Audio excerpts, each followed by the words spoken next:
30 بینکوں کے پریسیڈنٹس کو، ان میں سے بیشتر کے جواب آ گئے، اس میں ڈیفنس کچھ نہیں تھا. تو 2 سال ہو گئے انہوں نے تاریخ دینی بند کر دی، تاریخ ہی نہیں ڈالتے، 2 سال ہو گئے. اب کو یہ تو آپ 1200 ارب روپے تو پہلے ہی کھا گئے. آپ کا مقدمہ پینڈنگ ہے. 2 سال ہو گئے. میں تو چیف جسٹس کو بھی میں نے خط لکھ دیا، انٹرنیشنل میڈیا میں بھی میں نے بات کی، اب لوکل میڈیا میں. اس لیے میرا تو انٹرسٹ نہیں ہے، میرے تو پیسے نہیں ہے بینکوں میں، ٹھیک ہے نا. تو ہم تو اس لیے کہہ رہے ہیں بھائی ملک ہمارا پیچھے جا رہا ہے. دیکھیے دنیا میں 34% بچتوں کی شرح ہے اور ہماری جو بچتوں کی شرح ہے وہ اپنی 11% ہے.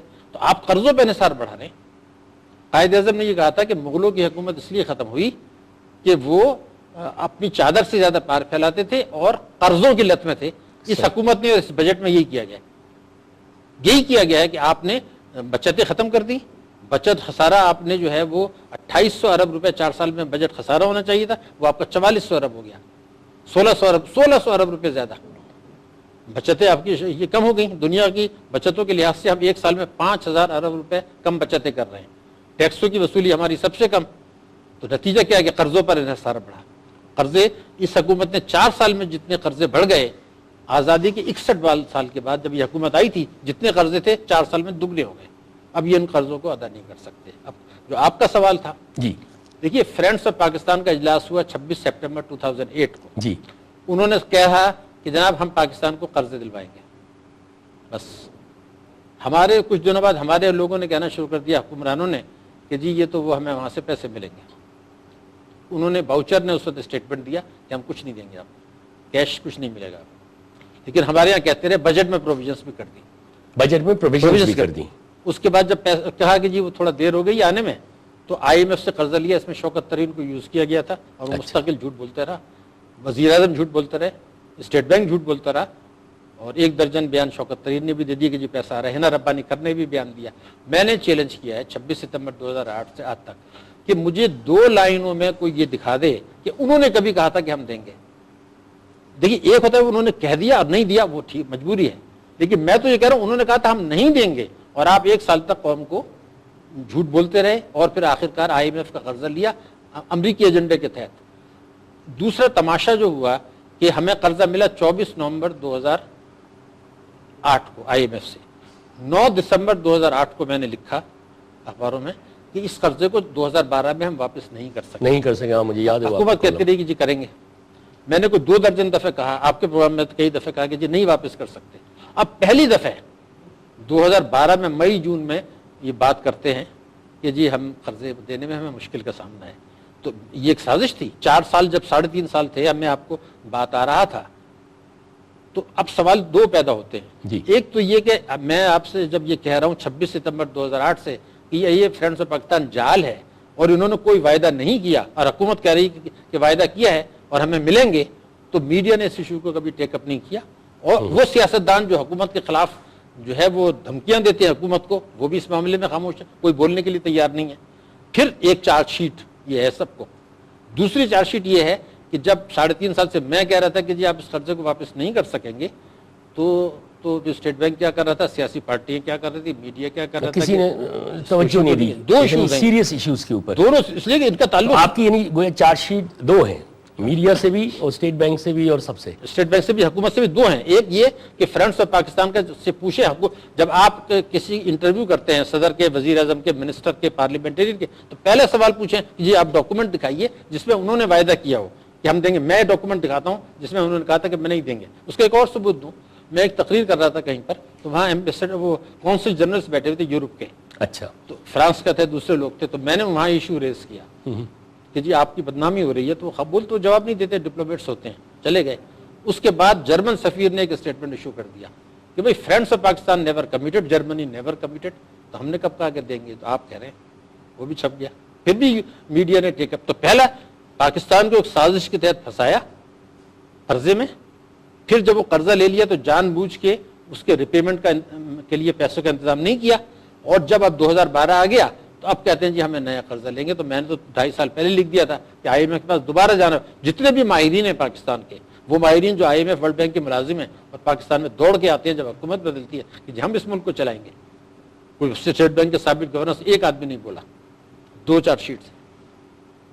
اب پھنس گئے. اب IMF سے نیا قرضے کی بات کر رہے ہیں. اب کیا ہوگا کہ IMF سے نیا قرضہ نہیں ملے گا جب تک امریکہ ان کو اجازت نہیں دے گا، اور امریکہ اجازت دے گا. آپ کو بھی شرائط پتہ ہے، وزیرستان میں کہے گا آپریشن کریں. وزیرستان ہے، نیٹو سپلائیز ہیں. نیٹو سپلائی تو پہلے اس سے کھل چکی ہوگی نا، اور کھل چکی ہوگی. ہاں نیٹو سپلائی تو کھل جائے گی.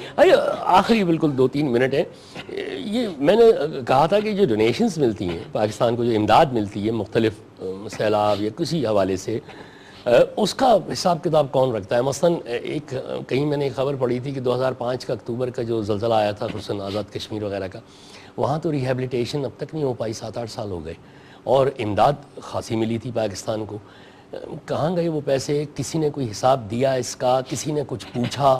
کسی نے کوئی بیلنس شیٹ طلب کی؟ آپ کیا کہیں گے اس پہ؟ پہلی بات تو یہ ہے کہ زلزلہ 2005 میں آیا تھا. اگر 2012 تک بڑے پیمانے پر لوگ جو ہیں جو ریہیبلیٹیٹ نہیں ہوئے، آبادکاری نہیں ہوئی، تو یہ پوری قوم کے لیے شرم کی بات ہے. 7 سال میں آپ نہیں کر سکے، دنیا کیا کہاں سے کہاں پہنچ گئی. ایک تو یہ بری چیز ہے. دوسری بات یہ کہ جتنی رقم چاہیے تھی آپ کی جو ہے 20,000 ارب روپے کا GDP ہے، اگر یہ قوم اس کا 1% بھی نہیں سال میں کر سکتی تو یہ کوئی قوم ہے کہ آپ اپنے لوگوں کے لیے اللہ تعالیٰ نے ایک آزمائش ڈالی، آپ 7 سال تک اپنے پیسوں کا انتظام نہیں کر سکتے. قوم خود نہیں کر سکتی. جہاں 1900 ارب روپے کی ٹیکس کی چوری ہو رہی ہے، 1200 ارب روپے سال کا کرپشن ہو رہا ہے، وہ پیسے کا انتظام نہیں کر سکتے، دنیا میں کشکول لے کے جاتے ہیں. تو کہتے ہیں پیسے کا تو انتظام ہو گیا، کچھ کرپشن وغیرہ کی کہانیاں بہت سنتے ہیں ہم. دونوں باتیں ہیں. کرپشن بے انتہا ہوا ہے لیکن پیسے کا انتظام نہیں ہوا ہے، جھوٹ بولتی ہے حکومت. آپ کو بیشتر نے قرضے دیے ہیں، یہ جھوٹ بولتے ہیں. انہوں اصل میں جب زلزلہ آیا تھا تو دنیا نے بے تحاشا امداد دی. وہ امداد وہ تھی، ٹینٹ آ گئے، ان کو کھانے پینے کا اس وقت دیے گئے، دوائیاں آ گئیں، بہت زیادہ مدد آئی تھی. وہ ماننا پڑے گا. ٹرکی نے یہاں بہت اسلامی ملکوں نے بھی دی، امریکہ نے بھی دیا، لیکن وہ مدد اس وقت آئی تھی کہ انہوں نے جناب ٹینک دے دیے، انہوں نے آ کے دوائیاں دے دی، وہاں آ کے انہوں نے کام کیا، کپڑے دے دیے، یہ سب کھانے پینے کی اشیاء دی. وہ اس وقت کا تھا. لیکن بعد میں جو ہے وہ نہیں، جو وعدے کیے تھے وہ بیک آؤٹ کر گئے، کیونکہ انہوں نے دیکھا کہ پیسے کو کھایا پیا جا رہا ہے. یہ ان کی نیت بھی نہیں تھی. انہوں نے تو بہت سے، لیکن یہ الزام ہے کہ آپ نے بڑا ایرا کا ایک موقع بنایا، ایک جنرل وہاں بیٹھا ہوا ہے، تو 7 سال تک کیا تماشا ہے؟ یہ بند ہونا چاہیے. ڈاکٹر صاحب آخری 1 منٹ، یہ ساری صورتحال بڑی گمبھیر ہے، بڑی سیریس ہے، ظاہر ہے. کوئی سلیوشنز آپ کے پاس؟ جی ایک تو یہ کہ یہ بجٹ جو ہے نا یہ تو رد ہو جانا چاہیے بالکل. یہ پاکستان کی تباہی کا بجٹ ہے، یہ غریبوں کو مارنے کا بجٹ ہے، یہ پاکستان کو خود انحصاری سے دور کرنے کا مذہب ہے بجٹ ہے، اور یہ پاکستان کی معیشت کی تباہی کا بجٹ ہے. اب تو یہی ہونا چاہیے کہ میں نے جو پہلے بھی کہا آپ سے، 4 لاکھ روپے سالانہ سے زیادہ آمدنی پر ٹیکس لگائیں، GST کو 16 سے 6% پر لے کے آئیں، پیٹرولیم لیوی ختم کریں، تعلیم، صحت، صاف پانی کی فراہمی، ان چیزوں کو آپ زیادہ رقم مختص کریں، نیا بجٹ بنائیں، ہر آدمی پر ٹیکس لگائیں تو پاکستان بچے گا. اور IMF سے قرضہ لینے پر پابندی لگا دیں، یہ ملک بہتر ہو جائے گا. IMF سے جو ہے یہ کہیں کہ جی آپ ہم سے نیا قرضہ ہمیں نہیں چاہیے، ہمیں ادائیگی میں ڈیفر میں مہلت دے دیں. یہ ہے پاکستان کو بہتر بنانے کا، پاکستان کو بچانے کا، غریب آدمی کی حالت بہتر بنانے کا نسخہ. میڈیا اور عوام دباؤ ڈالیں گے تو ہوگا، ورنہ یہ پارلیمنٹ اس غلط بجٹ کو جو کہ انٹلیکچوئل کرپشن پر مبنی ہے خدا نخواستہ پاس کر دے گی، مائنر تبدیلیوں کے ساتھ، جو ایک قومی المیہ ہوگا. ڈاکٹر صاحب بہت بہت شکریہ. پروگرام کا وقت ختم ہو گیا. اگلی کسی نشست میں پھر آپ کو زحمت دیں گے. بڑی ہوش رباسی باتیں بتائی ہیں آپ نے، اور سجیشنز جو بتائیں، ظاہر ہے آپ کے توسط سے ہم بھی ارباب الوقت سے یہی کہیں گے کہ کم از کم ان سلیوشنز کی طرف تو آئیں. ونس اگین سے تشریف لانے کا. خواتین حضرات، ڈاکٹر صاحب نے جیسے کہا میڈیا کا بھی یہ کام ہے کہ میڈیا بھی کم از کم حقائق کو دکھاتا رہے اور سلیوشنز بھی پیش کرتا رہے تاکہ ارباب حل وقت بھی دیکھیں. جیسے ڈاکٹر صاحب نے یہ کہا کہ یہ بجٹ جو ہے اس کو دوبارہ سے ری رائٹ کرنا پڑے گا، یہ پارلیمنٹ سے اپروول سے پہلے اس کو ری رائٹ کرنا پڑے گا. جو سجیشنز دی ہیں ڈاکٹر شاہد حسن صدیقی نے، وہ اور کئی سینئر اکنامسٹ اپنی اپنی جو سجیشنز دے رہے ہیں، خدا را سر جوڑ کے بیٹھیے، دیکھیے کہ اس ملک کو کس سمت کی طرف لے کے جانا ہے. یہ 18 کروڑ عوام ہے، یہ پاکستان ہے، یہ مملکت ہے، یہ ہمارا ملک بھی ہے، یہ آپ کا ملک بھی ہے. اس کو ایسے خراب حالوں میں مت چھوڑ کے جائیے گا، یا ایسے خراب حالوں میں مت کر دیے کہ خدا نخواستہ ہماری داستان بھی نہ ہو داستانوں میں. یہ نہیں ہو سکتا، کیونکہ بہرحال یہ دھرتی جو ہے یہ اپنا فرض تو ادا کر رہی ہے. ہمیں گندم بھی یہ زمین دے رہی ہے، چاول بھی دے رہی ہے، شکر گنا بھی دے رہی ہے، پیاز بھی دے رہی ہے، دودھ بھی دے رہی ہے، مٹی اپنی وفا کر رہی ہے. لیکن ڈھونڈنا یہ ہے کہ وہ کون لوگ ہیں جو اس مٹی سے بے وفائی کر رہے ہیں. اگلے پروگرام تک کے لیے خدا حافظ. ہر ایک الامر کو صدا دو کہ اپنی فرد عمل سنبھالے. اٹھے گا جب جم میں سرفروشاں، پڑیں گے دار و رسن کے لالے. کوئی نہ ہوگا جو بچا لے، جزا سزا سب یہیں پہ ہوگی، یہیں عذاب و ثواب ہوگا، یہیں سے اٹھے گا شور محشر، یہیں پہ روز حساب